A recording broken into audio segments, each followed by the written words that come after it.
मावेजा देताना ज्यावेळेस आपण ताब्यात घेतोय त्यावेळचे बाजारभाव ग्राह्य धरून ते मूल्यांकन काढले जावं। सगळे मिळून तुम्ही करा ना याच्यावर निर्णय।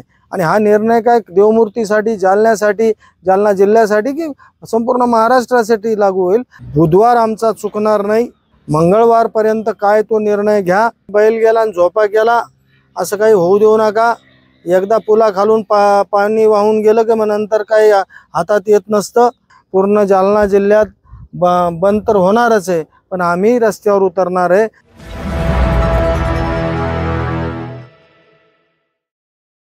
समृद्धी बाधित शेतकऱ्यांच्या आंदोलनाला आज 71 दिवस पूर्ण झालेत। आजच काँग्रेसचे आमदार नाना पटोले साहेब यांनी फार महत्त्वाचा मुद्दा मांडला। त्यांनी असं सांगितलं की जे काय आपण भूमी संपादन करतो, वेगवेगळे प्रकल्प राबवतो, अधिसूचनेपासून बराच काळ गेल्यानंतर आपण जमिनी ताब्यात घेतो आणि यांना जो शेतकऱ्यांना मावेजा देताना प्रचंड उशीर होतो। या काळात सगळेच रेट वाढलेले असतात। तर त्यामुळं मावेजा देताना ज्यावेळेस आपण ताब्यात घेतोय त्यावेळचे बाजारभाव ग्राह्य धरून ते मूल्यांकन काढले जावं। यावर महसूल मंत्र्यांनी उत्तर दिलं। त्यांनीही त्याबाबत सहमती दर्शवली आणि कायदा करण्याचा विचार केला जाईल असं दोघांकडून सांगण्यात आलं। हे सगळ्या गोष्टीला बराच काळ जावा लागणार असला तरी या निमित्तानं हा प्रश्न उपस्थित झाला आणि सभागृहात उपस्थित झाला, हे फार महत्त्वाचं आहे। आम्ही सातत्यानं मागणी करतो। जयंत पाटील साहेबांनी जसं सांगितलं, आमच्या मागणीला अनुसरून जर जिथं रेडी रेकनरच वाढलेलं नाही, कोरोना काळामुळं गेल्या 7-8 कोरोना काळापासून नंतरचा मंदीचा काळ असेल, जे काही कारणं असतील त्या कारणामुळं 8 वर्ष रेडी रेकनर वाढलेलं नसल्यामुळं दरवर्षी 10% रेडी रेकनर ग्राह्य धरून, वाढ ग्राह्य धरून त्या पद्धतीनं मावेजा द्यावा अशी आमची मागणी आहे। त्यासाठी कायदा कशाला लागतोय? छोट्या छोट्या गोष्टी करता कायदा लागत नाही। मला वाटतं सभागृहानं याच्यावर सर्व संमतीनं, कारण की शेतकऱ्यांचा विषय, शेतकरी हा कुठल्या एका पक्षाचा नसतो, हे शेतकरी म्हणतो आणि सगळे पक्ष नेतेही तेच सांगतात की शेतकरी हा कुठल्या पक्षाचा नसतो। तर मग शेतकरी कुठल्या पक्षाचा नसतो तर सगळे मिळून तुम्ही करा ना याच्यावर निर्णय। आणि हा निर्णय काय देवमूर्तीसाठी, जालन्यासाठी, जालना जिल्ह्यासाठी की संपूर्ण महाराष्ट्रासाठी लागू होईल, संपूर्ण शेतकऱ्यांसाठी लागू होईल। त्यामुळं या माध्यमातून मला विनंती करायची की ह्याच आता राहिलेत 5-6 दिवस, पुढचा आठवडाच राहिलाय अधिवेशनाचा। या निमित्तानं यावर साधक बाधक चर्चा होऊन तोडगा काढले जावा।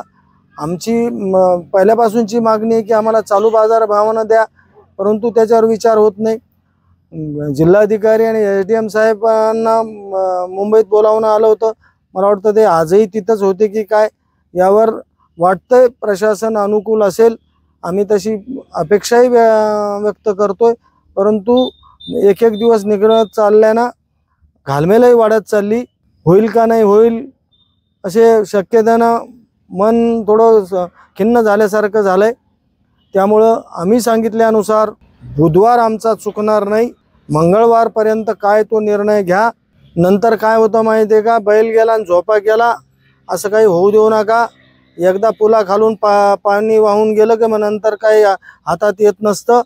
तर त्याच्यामुळं देवाभाऊ, सगळे विरोधी पक्ष नेते सगळ्यांनी याच्यावर सारासार विचार करा, कारण की एकदा आम्ही पाऊल पुढं टाकलं आणि एखाद्यानं काही अनुचित प्रकार घडला तर त्याला तुम्ही काही जरी केलं, बऱ्याचदा काय होतं, एखादी कोणी आत्महत्या करतं शेतकरी तर 2 लाख रुपये तुम्ही जातात फोटो सेशन करता, पण त्या 2 लाखात त्याचं फॅमिली परत येत नसते।